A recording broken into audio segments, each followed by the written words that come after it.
ఈ ముహూర్తం కాకపోతే ఇంకోటి యువతల ఆచారం మంట కలిసిపోతుంటే ఎవరు పట్టనట్టుంటారే. ఏమయ్యా గోవిందం, మీ వాడికి చేదస్తం మరీ ముదిరిపోతుంది. కోపగించుకోకురా భట్టు. అమ్మా ఒరేయ్, నీ చాదస్తం పక్కన పెట్టరా. మీ గురువు కోపం వస్తే నిన్ను తీసేస్తాడు. వాడి బొందే బామ్మ, వాడికి మాయ తప్ప మంత్రాలే రావు. నేను లేకపోతే వాడు సున్నానే. ఈ కాలంలో కావాల్సింది మాయేరా. వాడి దగ్గర ఇంటి కోసం 1,00,000 రూపాయలు అప్పు చేశాం.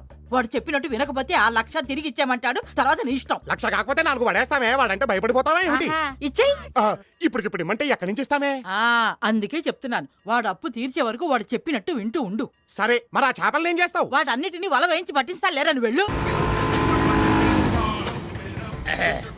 దిగు.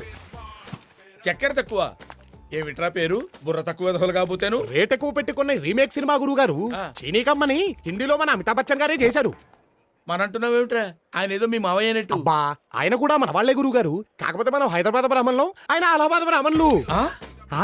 ఎంత ఎనర్జీ